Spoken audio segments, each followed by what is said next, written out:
I love indie games. Indie games have been a thing that I've always kept my eye on ever since I learned of its existence.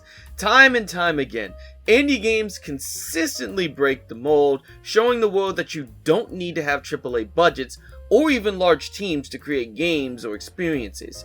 Games like Undertale and Psychopomp, to even games that span all the way back like the original incarnation of Tsukihime and Melty Blood, each and every one of them are huge achievements just by existing in the ether that is the gaming world. That's why it pains me when people don't go out of their comfort zone and actually try these games, rather instead deciding to play the same Maddens and 2Ks and Call of Duties. Like, goddamn, please get a personality. My favorite thing, however, about these indie games is seeing how they feel during their development phases, kind of like a time capsule before things are finalized. But where exactly do we go to experience these time capsules? Steam demos, baby! Yes, Steam demos, a spot that is constantly updating with new demos for people to partake in. Now, I don't need to explain what the point of demos are, most know what their functions are, but to me, demos are little bite-sized experiences that allow folks to delve deep into the developers' mindsets, which is why I absolutely love these things. However, a lot of people don't exactly look into these little experiences, which is why this video exists in the first place. I want to make this video to showcase and give my thoughts to these demos and maybe put you guys on to these games before they release. Of course, all links to the games and the developer social links will be in the description below. So let's see. What game do we have first? A Sega Genesis game?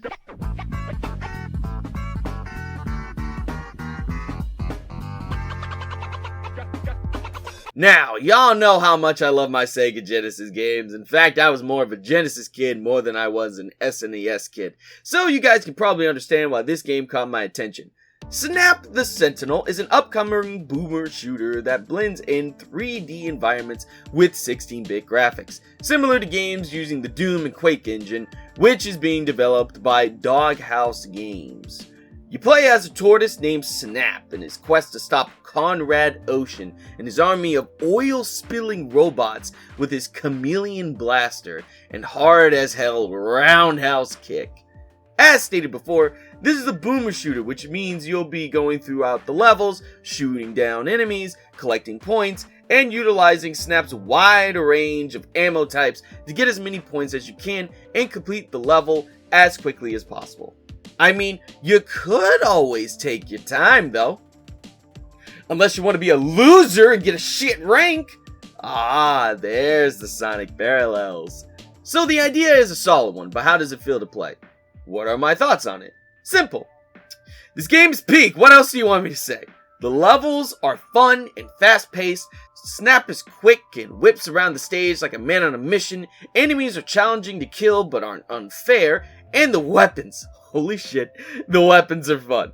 You won't be using things like shotguns and railguns like boomer shooters of old, but the ammo types vastly make up for that.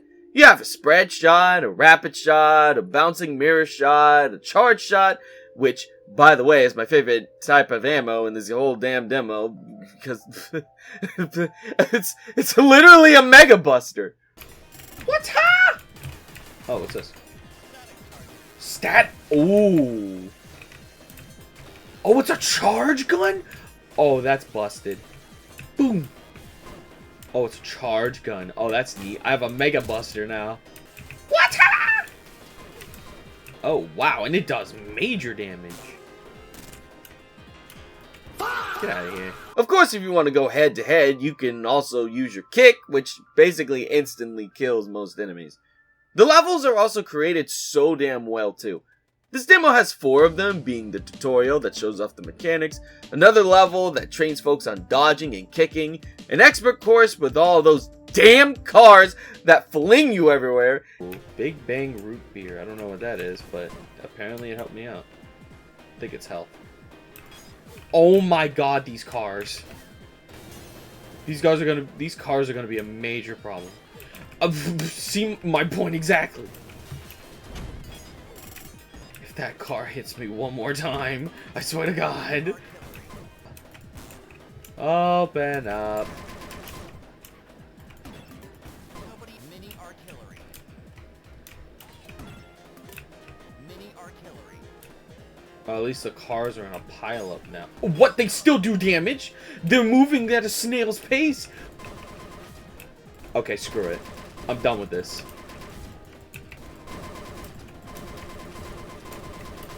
Chew on this. Stupid freaking cars. And a boss level with the drill from Sonic 3.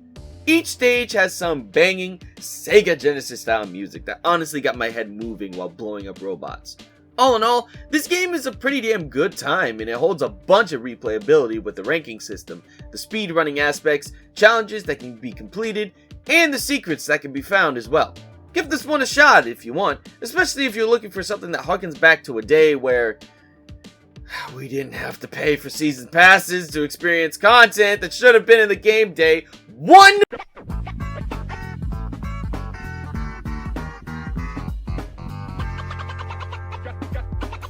Next, we have a game called Spirited Line, a game made by Easy Wizard. Spirited Line is a top-down boss rush game where you play as this cute little kitty that kind of reminds me of the cat from Kiki's Delivery Service, and fight multiple bosses with different themes and attacks. You start them by going through these train doors, of which there are 2 of them right now, before partaking in a little fisticuffs with the large boss. The first boss is a giant green head with floating hands that he'll use to crush you, before going into a second phase where he uses a microwave to burn you to a crisp. The second boss is a shadow dude on a train that he'll use to run you over, but he'll also use those same shadows to summon spikes to shoot out of the ground. He strangely only has 1 phase though, but with how difficult it can be to dodge his attacks, I honestly am not complaining. Now, the game has a lot of promise from what has been shown. The bosses aren't too difficult, but since your character dies in 1 hit, it kind of balances out everything. It honestly was a good time to go through both bosses, and they both were challenging enough for me to have a good feeling after beating him. It makes me really intrigued to see what other bosses will be included, as well as themes that will be used. Plus, it has a retro PS2 type of feel. So of course I'm gonna love that.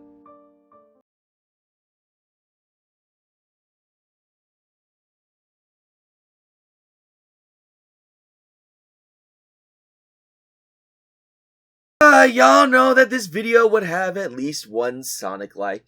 Created by Gigabyte Studios, Veredilia, The Sacred Forest is a 2D high-speed platformer that has a huge emphasis on combat, similar to how Planet Freedom has more combat options than the 2D Sonic games do. Actually, the game kind of has even more combat than Freedom Planet, with all characters having full combo strings between a light attack, a heavy attack, special moves, and a throw. Strangely, I didn't have too much of an issue with this, especially after I started to see this as a high-paced beat-em-up with Sonic-like mechanics. The game even has 3 different characters to choose from, which are Rain the Caribou, Toronto the Caribou, and Vancouver the Kitsune. Jesus! That guy's dead. Why is such a cutesy game so freaking violent? What the hell? Each one has their own attacks, skills, and stats, which you can see when you choose your character. They even all have their own upgrades, once again, like a beat 'em up. The demo has 5 levels, 3 platforming ones, and 2 boss fights. The normal levels are honestly not bad, having multiple pathways and a good deal of different enemies to fight. And if you're worried that the levels are short, well, you'll be happy to know that they're actually pretty damn lengthy. Hell, the first level took more than 6 minutes to complete. Which, that also brings up the ranking system at the end of each level, where you're graded on how fast you completed, your full score, the amount of quartz you collect, which is this game's currency, enemies you kill, and whether or not you lost a life during the mission, where you're ranked depending on how well you did, with highest ranking being rank V. Okay, rank V, I get it for Veredilia. Okay, yeah, that makes sense. You're even able to use the quartz you find to upgrade your chosen character, such as your health, whether or not you can have multiple shields or not, or even new skills to use in the levels. I will admit though that some of them I didn't really need to use, mostly because the enemies were pretty simple to kill. Like, look at this. I literally cut this dude in half. He's basically dead at this point. To my knowledge, most enemies don't guard too much, and all of them kind of feel the same to fight, excluding flying enemies and bosses. Bosses are also fairly simple due to how fast you are when attacking, and though they do have more attacks than your average enemies, characters like Rain are so fast and hit hard enough that they're kind of made to feel like big punching bags. That's not to say that the game isn't fun. In fact, I had a very enjoyable time playing throughout the demo. I like the art style, the character designs, the gameplay, and the music as well. The level design is also pretty on point as well, with some of them having their own gimmicks and set pieces. It's just that the enemies need a slight bit tweaking to really make folks delve into the combat. Otherwise, there really isn't a reason to try all of the strings or even gain more skills besides curiosity. That's all just my opinion though, folks could feel differently. All in all, this demo is still very fun, and I can see this game doing absolutely amazingly.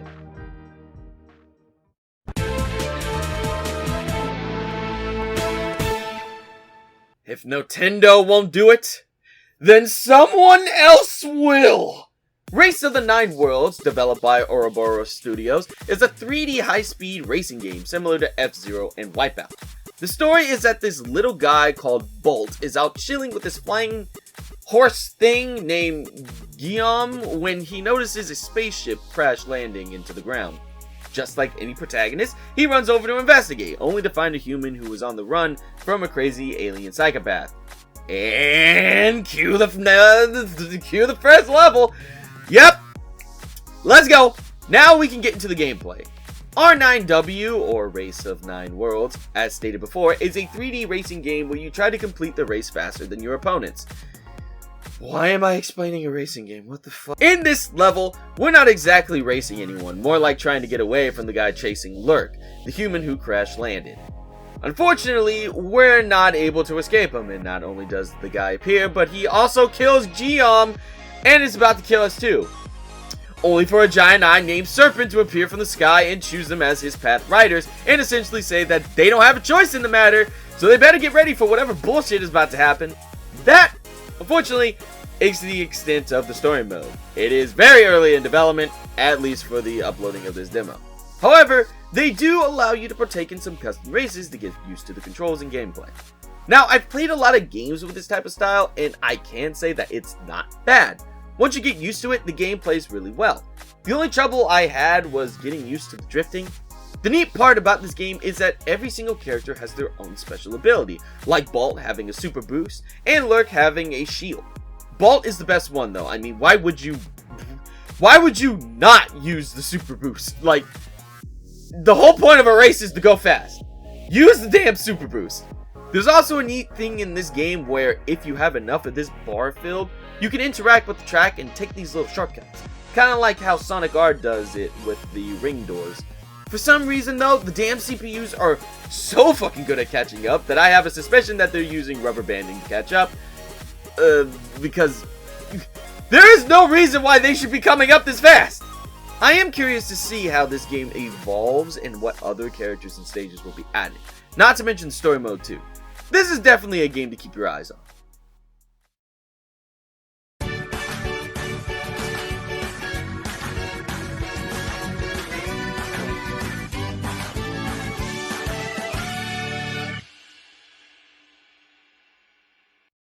Alright, time for a character action game.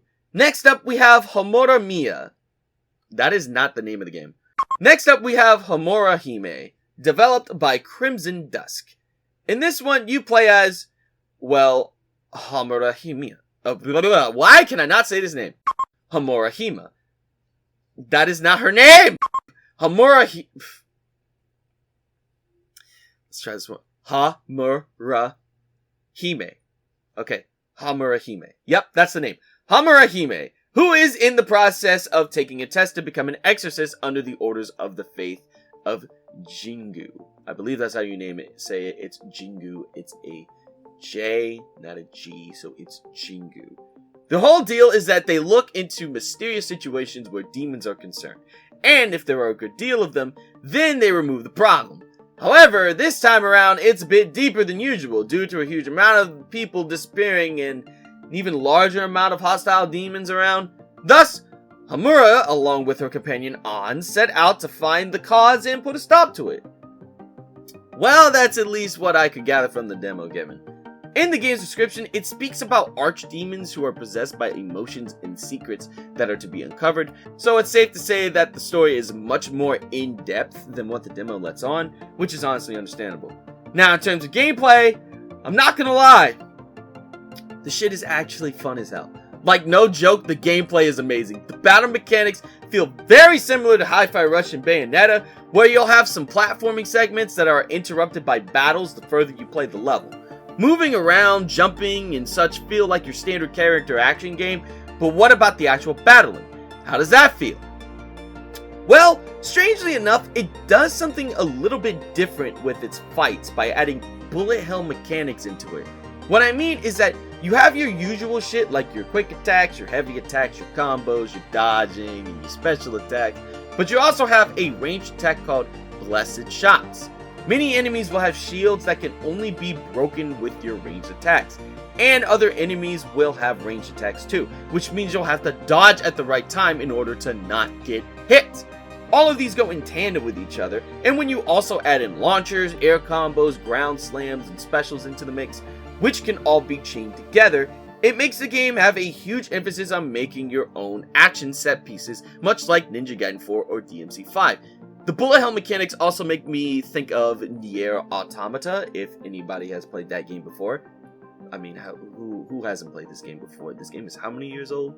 It even ends on a crazy 1v1 boss fight, which really puts your skills to the test in both blocking, parrying, dodging, and combo creating, where one mistake could spell out your doom.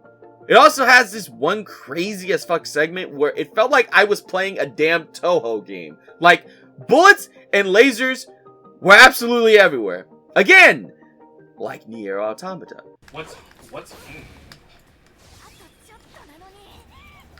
What the? I'm playing Toho now? I'm playing Toho.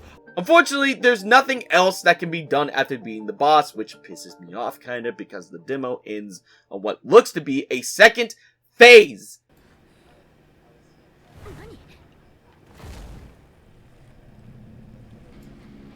Uh-oh, what the heck? Oh god, I don't even know how I feel about that. A second phase, are you kidding me? Thank you for playing. God damn it, right when it was getting good. However, if you want to keep on pushing your skills and getting better at the gameplay, you can test your skills on the Boss Challenge, which even has an online leaderboard. I got number 2,755, which reminds me, Mr. Loverman, I do not believe you beat that boss in 27 seconds. You had to have used an exploit or something. See me in Soul Calibur 6! If you want to try out a game that feels like Ninja Gaiden 4 with a little bit of Nier Automata, then this one would be a pretty good choice. I highly suggest giving it a shot.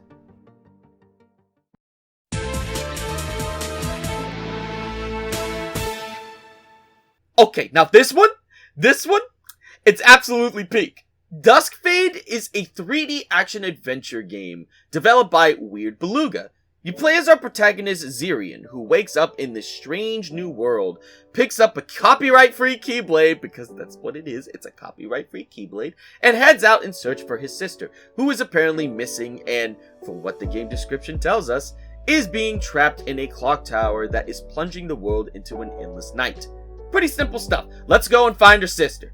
Throughout this demo, you'll be exploring the area, partaking in platforming challenges, fighting enemies, collecting gems and gears, and heading to the end of the level. This game takes heavy inspiration from games like Jak and Daxter, Kingdom Hearts, and Ratchet & Clank respectively, which, by the way, is a great thing.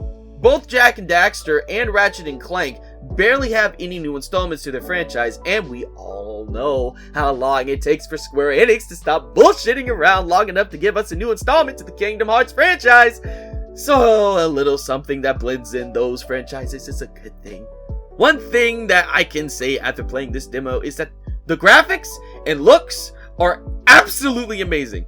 Like the stylization, the art style, the bloom, the water, the visual effects. Everything about the game looks so damn pretty and picturesque. This is essentially how I, at the very least, would love to see games like Jak and Daxter and Sly Cooper be represented.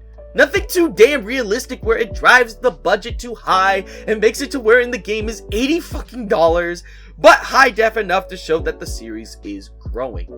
Enough of those games though. How well does this one hold up? Well, movement wise, the game is super floaty. Your jumps have a lot of horizontal movement, and when you add in your air dodge, you can make some crazy horizontal distance. Even your air attacks can push you forward by a good bit. Fortunately, however, the level design accommodates for that, so you won't have to worry about that messing you up with precision platforming. The fighting can be a bit basic. I mean, it's not going to be something like Kingdom Hearts 2, but it does have a bit more to it than Ratchet and Clank. You have a 3-hit combo, air combos, a dodge, and even a perfect dodge if you time it right. You also have a special attack too, which can help with large crowds or tougher enemies. It has a bit of jank, but it's the level of jank you'd expect from a PS2 game, so honestly, it's a welcome thing. It is good jank, as I call it. I'm patenting it. Good jank. The demo has technically 4 areas, which are the tutorial level, the forest town, the clock tower, which is where you gain the grapple ability. To use grapple. Okay. Oh shit. Ooh, can I use that against enemies? Man, it's like we jump.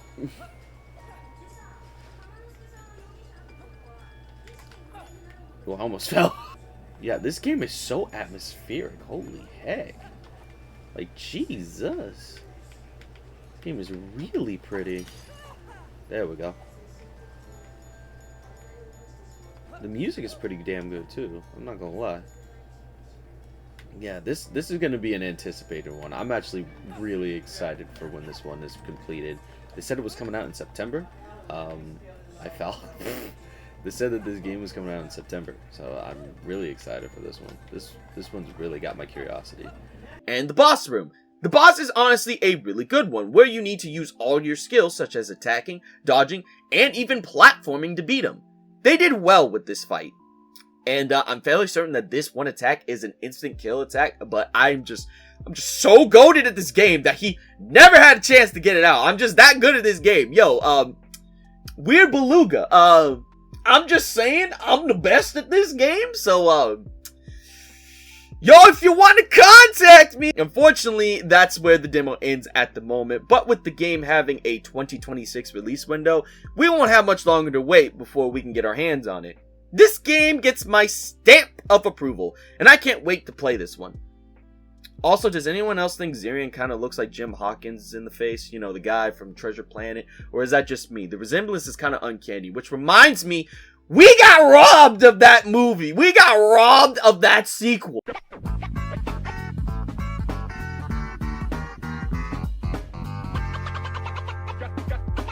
And Disney will probably never go back to make that sequel! In a world where Xbox is too stupid to give us Banjo 3, others have to rise to the top to give us something to fill the void. Like Eat Pant Games with their indie title Tito. Tito is a 3D collectathon platformer where you play as Tito, who was created by Nora the Bunny in order to stop the Shadow Matter and save all the Michaels. Yes, that is what they're called. Just lock in for me real quick. It'll all make sense at some point, and even if it doesn't, just lock in. Now we already have a shit ton of collectathon games out in the wild, especially in the indie game scene. But this one honestly has a gimmick that sets it apart. You see, Tito, as you can see, it's a blob. Now this blob can jump and attack and roll, but he also has another ability. He can absorb things and transform his body, giving him special abilities. You need to shoot fire? Absorb some fire. You need some water? Absorb water. Want to latch onto something? Be a flower. You want to be a chair? First of all, why? But secondly, absorb the chair. If you want to do it, you can do it. This gimmick alone is potentially enough to carry this game through a multitude of levels, and combining that with finding all of the Vianite, all the Michaels, and collecting enough stars to fill up this little bar right up there, it makes for a fun experience. And I can say that with 100% certainty because I 100%ed this demo and did every little thing that I could possibly do. Look at the stats, look at the stats, look at them up there, I did it. And we haven't even talked about the level design. All the levels that are available are fun and different and well crafted. One moment you're in a junkyard, another you're in a cave, a forest, city rooftops. The levels are a joy to play and explore, with little mini quests and platforming challenges to test your luck in. There's even a reference to one of the more peak, get it, peak games I've ever played. Like, how is this game so fun? Wait a minute, Bing Bong. Bing Bong! Bing Bong! Oh my god, it's Peak! Peak! Closer, Donny Danza.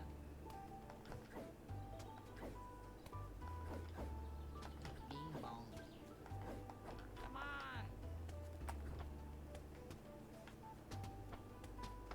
Are you taking me on a plane? Bing bong. There are only 4 levels to play, but you'll be there for a little bit if you're trying to find and complete everything. My only worry is whether or not they'll be able to come up with enough transformations to keep the game from feeling like your average platformer. Due to the main gimmick being solely dependent on transformations, having a very small amount would hurt this game's replayability. If they can keep up with making new transformations with varied abilities, then this game will definitely thrive. However, from what was shown in this demo, it's safe to say that the developers have a deep understanding of that, as well as a good grasp on what makes a platformer's levels fun.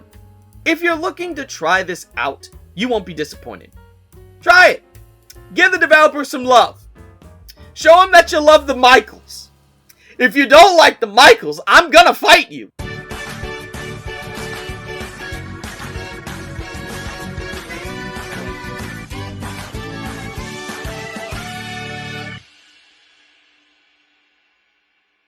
Homepage! Created by Mini Min is a 3D platformer with an emphasis on momentum. There is not much to talk about in this demo story-wise, but in terms of gameplay and vibes, there's more than enough. First off, Paige is so damn adorable. Let's get out of the way real quick, and the atmosphere feels so reminiscent of a 90s computer. You know the ones, the Y2K type of vibes. Music is also pretty damn good too, with some soft feeling type of tracks. The level design is also pretty damn good, and from playing it, I can definitely see this game having a huge impact on the speedrunning scene, especially with how the jumping, momentum, and the grappling works in tandem with each other. The grappling is a little janky though, because why won't it come out when I need it to? Ooh, I'm going so fast. Whoa! No! I fell! No! Spider. No! Why did my grapple not come out? The jank! The speed also goes with these vibes as well. This small creature can absolutely book it when she gains the momentum. The sewer level even has multiple pathways you can take, which a lot of Sonic games don't do. Oh my god, why can't we go back to that? Nothing to do with the speed and the momentum. This is like nicely added. Oh my gosh, she's booking it. Jesus. Where do you have to go? She's looking like, I gotta use the bathroom. I gotta go. Ooh. Ooh, multiple pathways? Ooh. Okay. Multiple pathways.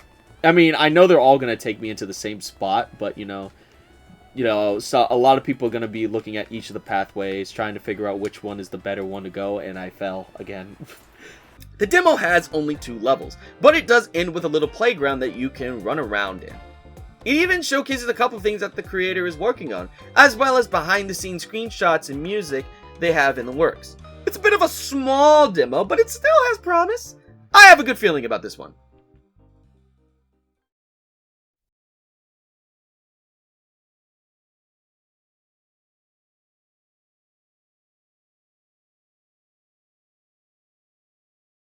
Me Denver is gonna like this one. Nophenia, developed by Mel, is a dream explorer experience where you walk around these PS1 styled areas with, basically, no real goal in mind.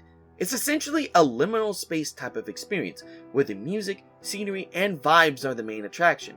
This is obviously more of a smaller type of experience, but the areas and graphics are what honestly drew me in to at least try out the game before chalking it up as just a walking simulator.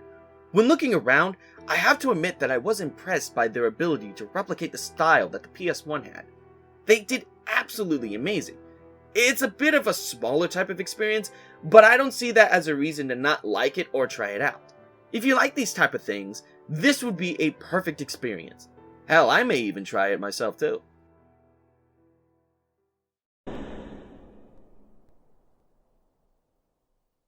Alright, we now have one more game that I found literally while I was writing this script that I just had to add to the video. Like, this thing is absolutely amazing. If you're looking for a game that'll fill the void caused by a lack of Danganronpa, which is understandable because what the hell was V3, and Phoenix Wright, then look no further than There Is No Plan B, a visual novel mystery puzzle game. In this game, you play as our protagonist named B, a detective who lives in the cyberpunk year of 2070. The entire Earth is a literal shit show, with crime going rampant around each and every corner. However, that's where private detectives come in. This world, I'm not making this up, encourages private investigators, even going as far as to allow them police records and pairing them up with an officer at the police station so they can be assigned work. In this game, you'll play as Detective B, and with the help of her trusty AI robot named, well, AI, you'll interrogate suspects, investigate crime scenes, and accuse whatever suspect is the culprit. All without even leaving her room. I am not even kidding. This demo only has the prologue chapter, but it's a pretty lengthy one, especially if you're reading all of the text and interacting with everything that can be messed with. Now, the actual puzzles are honestly pretty neat, with you having to piece together the clues from your own found information, before going into a literal battle of wits when you're accusing or pressing someone. The style alone is enough to draw me in, and after beating the prologue, it got me more enthralled with the story and what was to come, thanks to the little bit of a what do we call it? A little bit of a cliffhanger. That's the word. A little bit of a cliffhanger that's right at the end that really got me interested. This is definitely one that I am excited for, especially with how the art, voice acting, and feel of the product feels. I would talk more about it, but I don't want to give too much away story-wise or gameplay-wise. You'll have to take my word for it when I say that this one is a must-play. Indie games are essentially the bread and butter to a lot of gamers nowadays, especially with how the console market and big developers are going. Many of these budget titles, though smaller in scope, are still huge showcasings of what a person can do with their own two hands and a dream. It's because of that reason that I always do my best to support these developers, and I'm always ready and waiting to see what amazing work they have cooking up in their hard drives. If any of these games interested you, please check out their demos, social medias, and Patreons if they have any. And if you have any other demos that you want me to check out, please let me know in the comments. Maybe we can get a part 2 to this video together. Also, if any of the developers are watching this, please don't give up and cancel your games like how Ubisoft canceled the Sands of Time remake. I can't lose another one. I just can't, man. I'm so sick and tired of this. I just wanted to play as the prince!